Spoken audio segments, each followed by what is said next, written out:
A Theory of the Ruling Underclass. Mencius Moldbug. February 14, 2008. Unqualified Reservations. Narrated by Skeptical Waves. A Theory of the Ruling Underclass. Readers may appreciate a little tussle that TGGP and I got into over at Will Wilkinson's. I sort of felt that after this old exchange, some deep masochistic impulse of Will's was itching for another taste of the cane. We lay into him here, the word is trotted out here, and some parting japes are delivered here. I suspect that if he cares to try us again, Mr. Wilkinson will definitely bring reinforcements. He has the whole Cato Institute, after all. Not to alarm you or anything. We are prepared. Should the black gates of Koch open and pour forth orc armies sworn to vengeance, I feel the Beltway Uruk-hai would do well to concentrate their intellectual firepower on the loose end that Wilkinson and Gertner left dangling in that first thread. Which is the incontrovertible fact that the vast majority of chauvinist ethnocentrism in America today is not of the vanilla flavor that disturbs them so. If they can explain this, they can explain anything, and we should probably just surrender, if they'll let us. For example, one of the most popular radio stations in San Francisco, at least to judge by the billboards I see, is called The Race. I am especially fond of the URL. I am race. Yes, this means exactly what you think it means. Ethnic pride is one thing. Hostility is another. But, as progressives often observe, they tend to travel together. It strikes me as quite incontrovertible that if an alien anthropologist were to visit Earth and collate expressions of hostility toward human subpopulations in Western culture today, the overwhelming majority would be anti-European. Anti-Europeanism is widely taught in schools and universities today. Its converse most certainly is not. So here is my challenge for progressives, multiculturalists, dynamists, and the like: if your anti-racism is what it claims to be, if it is no more than Voltaire 3.0, why do non-European ethnocentrism and anti-European hostility not seem to bother you in the slightest? Do they maybe even strike you as, slightly cool? How do you feel when you watch this video? Please try to express your answer in plain English, not Stalinist boilerplate. Trust us, we know the boilerplate answer. What's interesting, at least to this antisocial reactionary, if you're looking for another R word, I also answered a realist, is that anti-Europeanism is almost as hard to explain from the other side of the table. I am reasonably, if not comprehensively, familiar with modern racist and white nationalist thought. I must say that it tends to leave me quite unsatisfied, especially as regards the real psychological motivations of Messrs. Wilkinson, Gertner, et al. Are they, for instance, in the pay of the Jews? While I certainly cannot disprove this or a variety of similar conjectures, I tend to doubt them. Occam's razor suggests that even if some multiculturalists are tools of the Mossad, surely the vast majority are perfectly sincere in their beliefs. The Rothschild just don't have that much cash.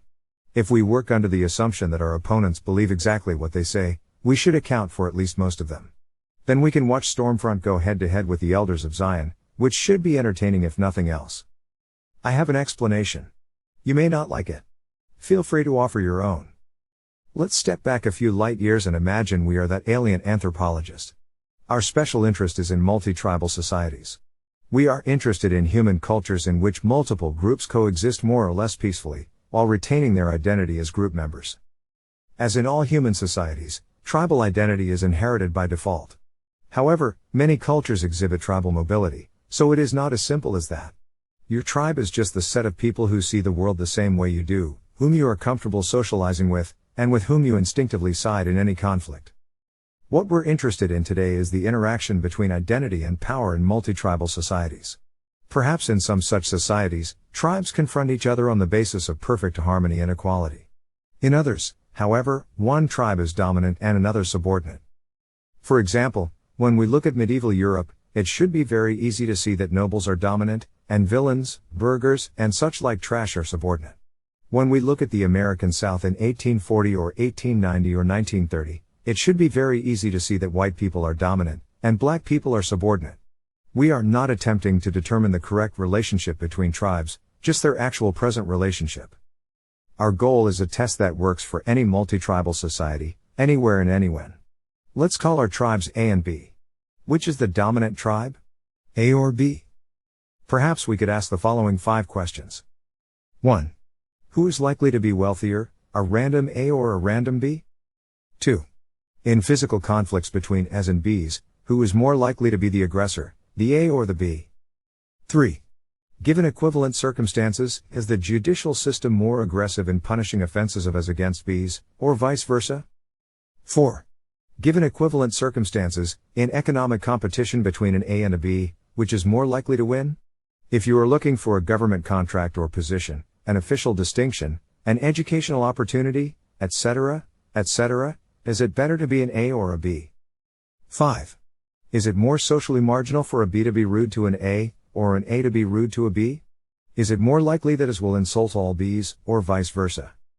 Note that in my obvious examples, medieval Europe and the Old South, the results of all 5 questions are the same. Nobles and whites, respectively, are clearly dominant. But American society today produces a weird result. If we define whites and blacks as our tribes, whites win overwhelmingly on question 1, and blacks win overwhelmingly on questions 2 to 5. Perhaps these tribal definitions are too broad. But isn't this an odd outcome? Not really. What it tells us is that inasmuch as conflicts between whites and blacks can be influenced by the state's fist tends to fall on the black side of the scale. Whereas the exceptional condition, in question 1, is the result of those areas of social cooperation which are not yet controlled by the state. Why do white people tend to be wealthier than black people? This could be the result of, a pre-existing distribution of property inherited from the era when the state sided with white people, b. a secret conspiracy of white people to team up against their swarthy foes, or, c. independent variables, such as genetics or culture, which tend to make whites producers of higher cost labor than blacks. Or, of course, all 3. Whatever your answer to this question, I doubt anything I could say would change it. But I think a more interesting, and less explored, question is, why does the state side with the side it sides with? What possible motivation could it have for favoring blacks over whites? How could this strange phenomenon of the ruling underclass develop? Of course, we know the official answer. The official answer is that Washington is good and sweet and true, and while it loves all its children it loves the poorest most of all. In other words, modulo a few foibles and imperfections which can no doubt be corrected, or changed, by electing Senator Obama, what we are looking at here is the kingdom of Christ on earth, Blake's New Jerusalem, in DC's green and swampy land. Mr. Wilkinson and his ilk certainly do not cease from mental fight. Though I have to say their swords could be a little less sleepy in their hands. I'm sure after a quick breather they will be right back at us. We can't discount this answer too far. Because we are assuming that our opponents are sincere, we must assume that this story is what they actually believe. Our goal is not to uncover their subconscious, twisted desires or their evil secret plots. We can accept that a large number of people, many quite intelligent and thoughtful, do believe the official explanation of why Washington acts as it does. Similarly, since the beast is after all a democracy, the existence of this support base goes a long way toward explaining Washington's actions. But where did this whole crazed feedback loop come from? The idea that it's just peachy for the state to systematically favor some of its citizens over others, simply on account of their skin color, is both, A. ludicrous in my own humble opinion, and, B. wildly inconsistent with many other beliefs which happen to be held by the exact same people. Granted, history holds many examples of ludicrous beliefs held by large populations for long periods of time. But nonsense tends to decay.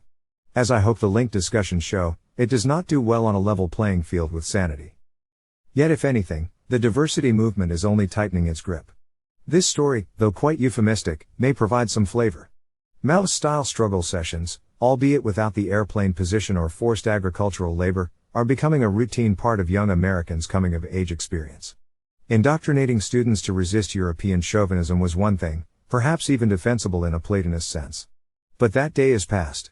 Routine inculcation and 80-proof anti-Europeanism is the new thing, and I for one find it quite unusual. It may not be the worst thing in the world. But it surely calls for explanation. Our first step is to agree that whites and blacks are lousy tribal categories. That they happen to be the categories that Washington uses, when applying its suspiciously fist-like thumb to the scale, means very little. White and black are not tribal identities by the standard I defined above. For example, a new survey of black Americans reveals that almost half are willing to agree with the suggestion that blacks are becoming two separate races. This is certainly absurd in terms of actual human biology. But given the quantity of black chauvinism in the marketplace of ideas at present, it's quite remarkable. It can be interpreted only in tribal terms. Early NRI suggested a five-caste taxonomy of American society, and described the conflict of American politics as a struggle of three of these castes: Brahmins, Dalits, Helots, Against the other two, optimates, Vaisyas. For those whose time is short, Brahmins are intellectuals, Dalits are what Marx called the lumpen proletariat, and Helots are unskilled laborers. Optimates are the old upper-crust aristocracy, and Vaisyas are the petty bourgeoisie. These castes correspond to social status, not tribe. However, each of the top three castes is more or less tribalist. Classic ethnic tribalism is a sure mark of Dalit or Helot status. As far as I can tell, in 2008 there is very little chauvinism even among Vaisyas. Among Dalits and Helots, race matters again. Obviously, despite certain Jackie Chan movies, there is no such thing as an interracial gang. There are non-trivial numbers of blacks in each caste. Yes, there are black optimates. However, an obvious interpretation of the two races seen by the Pew survey is that black optimates and Vaisyas see themselves and black Brahmins as one race, and black Dalits and, in dwindling numbers, Helots as another. Black Brahmins believe, like all Brahmins, that everyone should be like them and eventually will be. I have no idea what Dalits and Helots, there are still a few black agricultural laborers left, think, but I suspect they have a fairly low survey participation rate. Actually, some light has just been shed on this issue, by one Sudhir Venkatesh. Cohen's review is the best I could find, but it really does not do justice to this appalling book. I'd recommend that you buy it, but unfortunately this rewards the author, who deserves no such thing. Maybe the library is your best bet. Rather cleverly, the Times picked for its excerpt a rather inoffensive bit from Chapter 4. I suspect that this is because their style manual is rather strict about the N-word. Style manual is rather strict about the N-word as well. This means you too, commenters, so I will transcribe it as ninja plural, ninjas. Our hero, a first-year grad student in sociology at Chicago whose advisor is William Julius Wilson, has chosen, presumably banking on his rather dark epidermis, to visit the infamous Robert Taylor Homes and perform a social survey. His question, I swear I am not making this up, though he might be, is how does it feel to be black and poor? I still suspect he was the victim of some awful grad student joke. By now I was used to being observed carefully when I walked around a black neighborhood. Today was no different. As I approached one of the Lake Park projects, 5 or 6 young men stared me down. It should be said here that I probably deserved to be stared at. I was just a few months removed from a long stretch of time I'd spent following the Grateful Dead, and I was still under the spell of Jerry Garcia and his band of merrymakers. With my ponytail and tie-dyed shirt, I must have looked pretty out of place. I tended to speak in spiritually laden language, mostly about the power of road trips. The other grad students in my department saw me as a bit naive and more than a little loopy. Looking back, I can't say they were wrong. But I wasn't so naive that I couldn't recognize what was going on in the lobby of the building that I now approached. Customers were arriving, black and white, by car and on foot, hurrying inside to buy their drugs and then hurrying back out. I wasn't sure if this building was number 4040, and I couldn't find the number anywhere, so I just walked inside. The entryway smelled of alcohol, soot, and urine. Young men stood and crouched on plastic milk crates, a couple of them stomping their feet against the cold. I put my head down, took a breath, and walked past them quickly. Their eyes felt heavy on me as I passed by. One huge young man, 6'6" at least, chose not to move an inch as I passed. I brushed up against him and nearly lost my balance. There was a long row of beaten-up metal mailboxes, many of them missing their doors. Water was dripping everywhere, puddling on the ground. Shouts and shrieks cascaded down from the higher floors, making the whole building feel like some kind of vibrating catacomb. Once I got past the entryway, it was darker. I could make out the elevator, but I seemed to be losing any peripheral vision, and I couldn't find the button. I sensed that I was still being watched and that I ought to press the button fast, but I groped around in vain. Then I started looking for the stairwell, but I couldn't find that either. To my left was a large barrier of some kind, but I was too nervous to go around it. To my right was a corridor. I decided to go that way, figuring I'd come across a stairwell or at least a door to knock on. As I turned, a hand grabbed my shoulder. "What's up, my man, you got some business in here?" He was in his 20s, about as tall and dark as I was. His voice was deep and forceful but matter-of-fact, as if he asked the same question regularly. He wore baggy jeans, a loose-fitting jacket, and a baseball cap. His earrings sparkled, as did the gold on his front teeth. A few other young men, dressed the same, stood behind him. I told them that I was there to interview families. "No one lives here," he said. "I'm doing a study for the university," I said, "and I have to go to apartment 610 and 703. "Ain't nobody lived in those apartments for the longest," he said. "Well, do you mind if I just run up there and knock on the door?" Yeah, we do mind, he said. I tried again. Maybe I'm in the wrong building. Is this 4040? He shook his head. No one lives here. So you won't be talking to anybody. I decided I'd better leave. I walked back through the lobby, bag and clipboard in hand. I crossed in front of the building, over an expansive patch of dead grass littered with soda cans and broken glass. I turned around and looked at the building. A great many of the windows were lit. I wondered why my new friend had insisted that the building was uninhabited. Only later did I learn that gang members routinely rebuffed all sorts of visitors with this line, "No one by that name lives here." They would try to prevent social workers from coming inside and interrupting their drug trade. The young men from the building were still watching me, but they didn't follow. As I came upon the next high-rise, I saw the faint markings on the pale yellow brick, number 4040. At least now I was in the right place.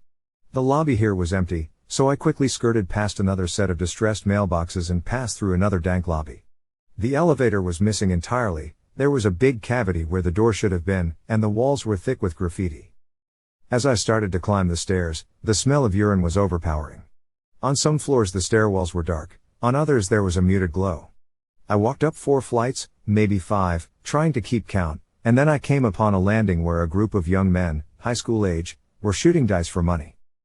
"Ninja, what the FSCK are you doing here?" one of them shouted.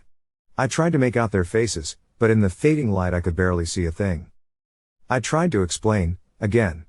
"I'm a student at the university, doing a survey, and I'm looking for some families." The young men rushed up to me, within inches of my face. Again someone asked what I was doing there. I told them the number of the apartments I was looking for.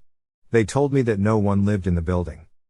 Suddenly some more people showed up, a few of them older than the teenagers. One of them, a man about my age with an oversized baseball cap, grabbed my clipboard and asked what I was doing. I tried to explain, but he didn't seem interested.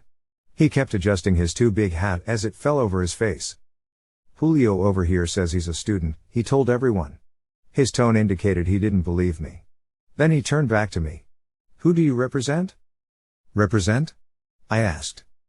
"Come on, ninja," one of the younger men shouted. "We know you're with somebody, just tell us who." Another one, laughing, pulled something out of his waistband. At first I couldn't tell what it was, but then it caught a glint of light and I could see that it was a gun. He moved it around, pointing it at my head once in a while, and muttered something over and over. "I'll take him," he seemed to be saying. Then he smiled. "You do not want to beefsking with the kings," he said. Just tell us what you know." "Hold on, ninja," another one said. He was holding a knife with a 6-inch blade. He began twirling it around in his fingers, the handle spinning in his palm, and the strangest thought came over me. That's the exact same knife my friend Brian used to dig a hole for our tent in the Sierra Nevadas. "Let's have some fun with this boy," he said. "Come on, Julio, where you live?" "On the east side, right?" "You don't look like the west side Mexicans." "You flip right or left?" "5 or 6? "You run with the kings, right?" "You know we're going to find out, so you might as well tell us." "Kings or sharks, flip right or left, 5 or 6? It appeared that I was Julio, the Mexican gang member from the east side. It wasn't clear yet if this was a good or a bad thing. 2 of the other young men started to search my bag. They pulled out the questionnaire sheets, pen and paper, a few sociology books, my keys. Someone else patted me down. The guy with the too big hat who had taken my clipboard looked over the papers and then handed everything back to me. He told me to go ahead and ask a question. By now I was sweating despite the cold. I leaned backward to try to get some light to fall on the questionnaire. The first question was one I had adapted from several other similar surveys. It was one of a set of questions that targeted young people's self-perceptions. "How does it feel to be black and poor?" I read. Then I gave the multiple choice answers: very bad, somewhat bad, neither bad nor good, somewhat good, very good. The guy with the too big hat began to laugh, which prompted the others to start giggling. "FSCKU," he told me. "You got to be f***ing kidding me." He turned away and muttered something that made everyone laugh uncontrollably. They went back to quarreling about who I was. They talked so fast that I couldn't easily follow. It seemed they were as confused as I was. I wasn't armed, I didn't have tattoos, I wasn't wearing anything that showed allegiance to another gang, I didn't wear a hat turned toward the left or right, for instance, I wasn't wearing blue or red, I didn't have a star insignia anywhere, either the 5 or 6 point variety. 2 of them started to debate my fate. If he's here and he don't get back, said one, you know they're going to come looking for him. Yeah, and I'm getting the first shot, said the other. Last time I had to watch the crib. FSCK that. This time I'm getting in the car. I'm shooting some ninjas. These Mexicans ain't afraid of shit. They kill each other in prison, oh for nothing. You better let me handle it, boy. You don't even speak Mexican. Man, I met a whole bunch of them in jail. I killed 3 just the other day. As their claims escalated, so did their insults. Yeah, but your mama spoke Mexican when I was with her. Ninja, your daddy was a Mexican. I sat down on a cold concrete step. I struggled to follow what they were talking about. A few of them seemed to think that I was an advanced scout from a Mexican gang, conducting reconnaissance for a drive-by attack. From what I could glean, it seemed as if some black gangs were aligned with certain Mexican gangs, but in other cases the black gangs and Mexican gangs were rivals.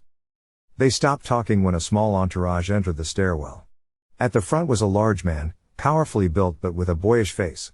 He also looked to be about my age, maybe a few years older, and he radiated calm. He had a toothpick or maybe a lollipop in his mouth, and it was obvious from his carriage that he was the boss. He checked out everyone who was on the scene, as if making a mental list of what each person was doing. His name was JT, and while I couldn't have known it at this moment, he was about to become the most formidable person in my life, for a long time to come. JT asked the crowd what was happening, but no one could give him a straight answer. Then he turned to me. What are you doing here? He had a few glittery gold teeth, a sizable diamond earring, and deep, hollow eyes that fixed on mine without giving away anything. Once again, I started to go through my spiel. I was a student at the university, etc., etc. You speak Spanish? He asked. No, someone shouted out. But he probably speaks Mexican. Ninja, just shut the FSCK up, JT said. Then someone mentioned my questionnaire, which seemed to catch his interest. He asked me to tell him about it. I explained the project as best as I could. It was being overseen by a national poverty expert, I said, with the goal of understanding the lives of young black men in order to design better public policy. My role, I said, was very basic, conducting surveys to generate data for the study. There was an eerie silence when I finished. Everyone stood waiting, watching JT. He took the questionnaire from my hand, barely glanced at it, then handed it back. Everything he did, every move he made, was deliberate and forceful. I read in the same question that I had read the others. He didn't laugh, but he smiled. How does it feel to be black and poor?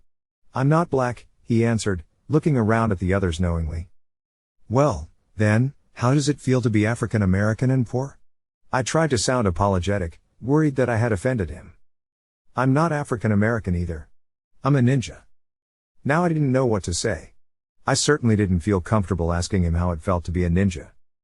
Anyway, you get the drift. I must say that I find Venkatesh's presentation a little novelistic for me to trust that the above actually happened exactly as he writes it. But I'm sure the general concept is about right.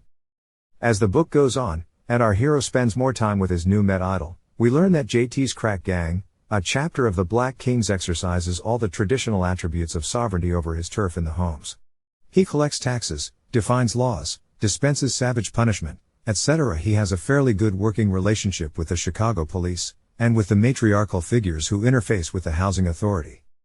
Perhaps most interestingly, he also has connections, through ex-gangsters who run youth programs, with the Chicago Democratic machine, i.e., the same basic operation that gave us Barack Obama. Yes, we can. I'm not sure how many degrees of separation there are between Senator Obama and the nearest JT, but I'd sure be surprised if it was more than 2. We are now in a better position to appreciate the weird alliance of Brahmin and Dalit. First, this is clearly a more accurate description of the power dynamic than simply saying that all of Washington, or even just the whole Democratic Party, is allied with blacks. David Petraeus surely cares nothing for this sordid spectacle. Nor are the fast disappearing blue-collar Union voters, I'm sure, enthralled with the vision of JT. And it's also very clear that the kinds of policies by which Washington favors blacks, such as preferential admissions and employment, are not designed to reward the likes of John McWhorter, Richard Parsons, Colin Powell, or in fact anyone with a name like John or Richard or Colin. Progressives are not animated by some weird fetish for dark skin.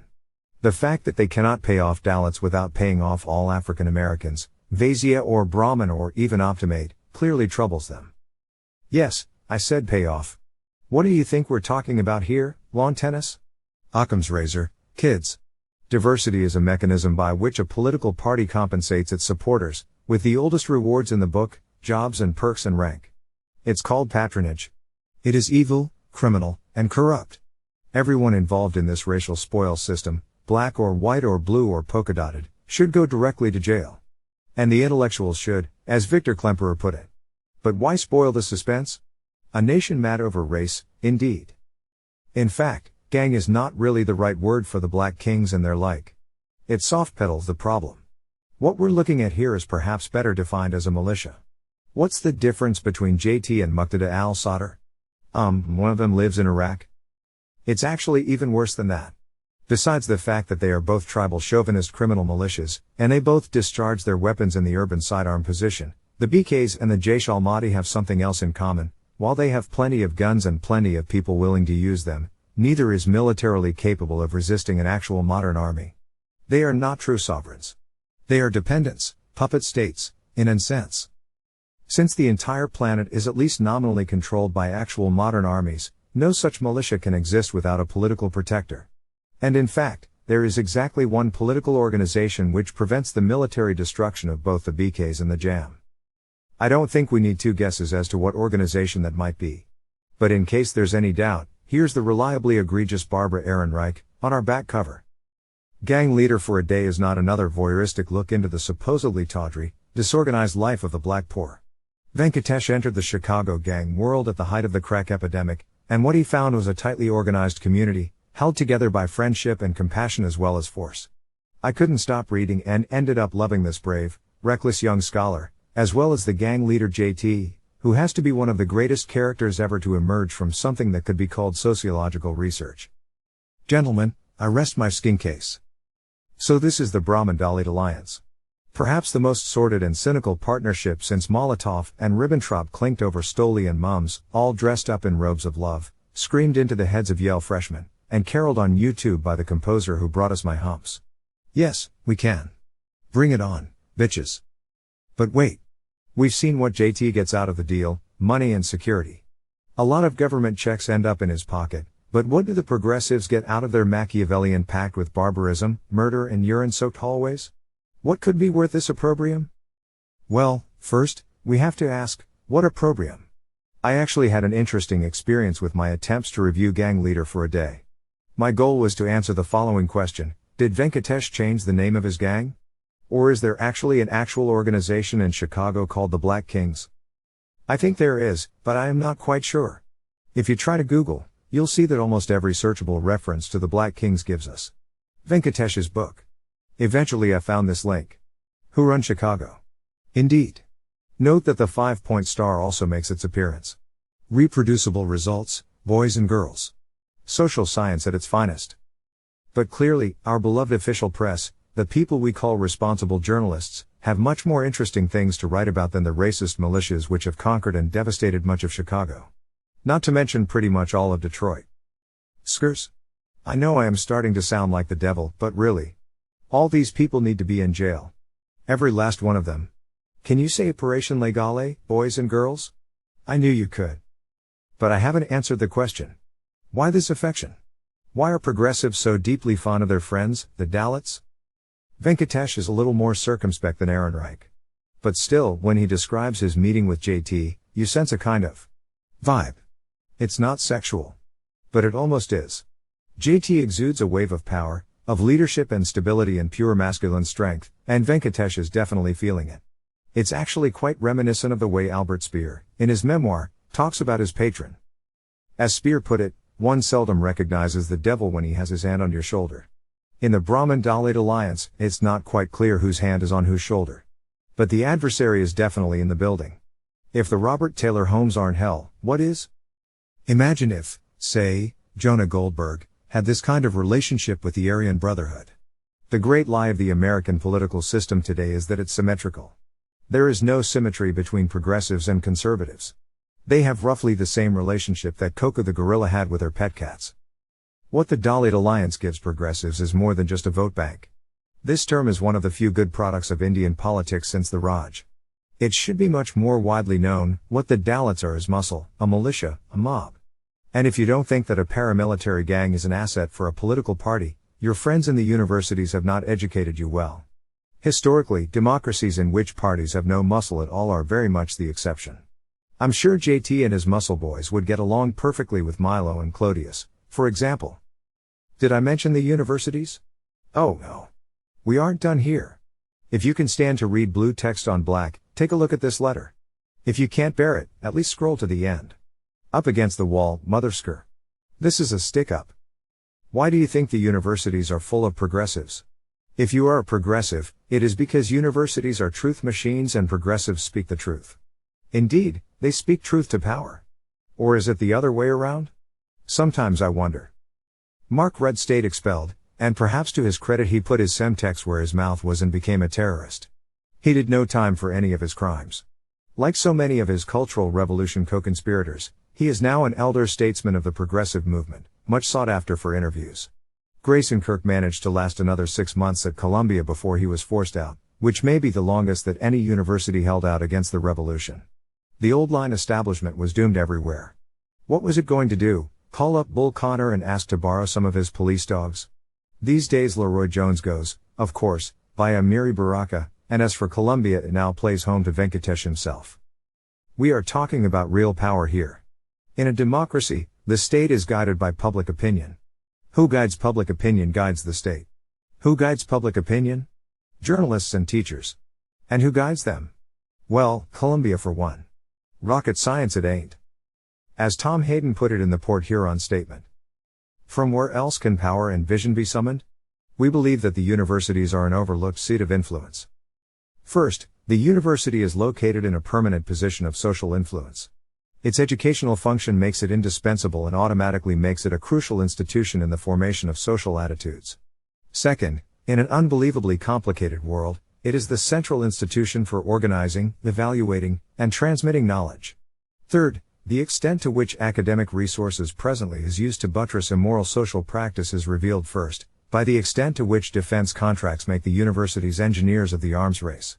2. The use of modern social science as a manipulative tool reveals itself in the human relations consultants to the modern corporation, who introduce trivial sops to give laborers feelings of participation or belonging, while actually diluting them in order to further exploit their labor.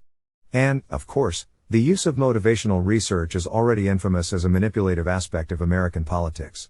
But these social uses of the university's resources also demonstrate the unchangeable reliance by men of power on the men and storehouses of knowledge. This makes the university functionally tied to society in new ways, revealing new potentialities, new levers for change. Fourth, the university is the only mainstream institution that is open to participation by individuals of nearly any viewpoint. These, at least, are facts, no matter how dull the teaching, how paternalistic the rules, how irrelevant the research that goes on. Social relevance, the accessibility to knowledge, and internal openness, these together make the university a potential base and agency in a movement of social change. If history has any lessons, it's that when your enemy announces precisely how he is going to FSCK you, you should probably listen. So muscle matters. Or at least it mattered in '68. The irony, of course, is that the progressives and the gangs never really managed to cooperate effectively. Threatening Grayson Kirk with an all-out race war in Upper Manhattan must have been quite exciting, but coming from the likes of Mark Rudd, it rather reminds one of Owen Glendower. I can call spirits from the Vosti deep. They were called often indeed, and sometimes they even came. But not reliably, and in the end the sorcerers and their spirits lost interest and drifted apart. As lovers often do. The glory days of Lenny and the Panthers are long gone. Which is, in a way, one of the funniest things about Venkatesh's book. The racist militias are still there, they are doing better than ever, perhaps. In the end the Robert Taylor homes did get demolished, but there are plenty more like them. And the buildings are not the problem. But no one is talking to them. The command circuit is cut. Professor Wilson, Venkatesh's advisor, is supposed to be an expert on black Dalits. In fact, he is terrified that his student is actually going down to the homes and hanging out with them. He is afraid of the liability. And he probably should be. In fact, it's pretty clear that none of the author's peers in sociology today, who are all I'm sure immensely jealous, could in any way repeat the experiment. This is why the wonderful world of 2008, with its iPhones and everything, still contains black kings. It is nothing more than nostalgia. If racist Republican pig cops tried to roll up the Democrats under privileged community organizations, I'm sure they would get nowhere, which may be why they don't even try. But, in 2008, would it do any serious damage to the progressive movement? I am confident that it wouldn't. Defending criminals is just a reflex for today's progressives. The progressives no longer need muscle. They are in the saddle. There are no more Grayson Kirks, let alone Bull Connors. What they need now is votes, and the biggest vote bank of all is just south of the border. Immigration will keep the progressives in power for the next century. They always have been the American PRI, and they always will be. And I haven't even stated my theory yet. Fortunately, it's not my theory. It is a very old theory. Perhaps it even predates Mencius himself. It comes from China, so he would recognize it, and it has a catchy name, Yi Yi Ji Yi. This roughly translates as using the barbarians to control the barbarians. Typically the implication is that when you have a problem with some tribe of barbarians, what you need to do is look for a bunch of even nastier barbarians, and sick them on the original barbarians. Ideally, the nastier barbarians are so barbaric that they are not conceivably a threat to you, the sophisticated mandarins of the Middle Kingdom, but still nasty enough to distract your real enemies on the frontiers, who may have learned to read and write or something. When the Romans unleashed the Huns against the Germans, it was a classic case of Yi Yi Ji Yi. Does this remind anyone of the real meaning of diversity? I'd like to think it's obvious. But perhaps I should just spell it out. Basically, the Brahmins have every possible Machiavellian interest in encouraging an invasion of third world barbarians. The more, the nastier, the better. Their real hereditary enemy is the native barbarian, the half-civilized Vasia, the ignorant megachurch Okie redneck, the Huckabee voter, the Bircher and McCarthyite, America Firster and Coolidge voter. In the dim, distant past, the specter of Davis and Leanne Ben Hill looms grimly up. They will take all the Huns they can get against this breed of barbarian. They are quite aware that if their real enemies ever seize real power, it's lamppost time. Huns are not available these days, but JT is. And if the nationalist, nativist American right ever regrows some little pocket of testicular tissue, he is one more speed bump they'll have to go through on their way to DC. It never hurts to have a few more well-armed thugs on your team. At least not if you're a progressive, and you believe in peace and love and hugs and puppies. Yes, we can. Of course, I'm not saying that the people who believe in peace and love, etc., actually thought up this strategy and have secret meetings where they gloat about how well it's all working. They don't need to. However they explain it to themselves, Yi Yi Ji Yi is what they're doing. And you can't exactly call it a failure. Did you watch that Mandela video? The man next to Mandela is Joe Slovo. One of South Africa's leading progressives active in the liberation struggle. Or, as some might say, communist terrorists. Do you wonder why this pasty-faced fellow is comfortable in a crowd full of people chanting "Kill the whites"? Actually, the captions on the video are mistranslated. The word in the song is Amabulu, a Xhosa racial slur which refers not to all whites, but specifically to Afrikaners. Which Slovo, being a cosmopolitan Anglophone, is most definitely not. So the crowd is essentially chanting "Kill the rednecks," i.e. Slovo's hereditary tribal enemies. No wonder he has a smile on his face. Yi Yi Ji Yi.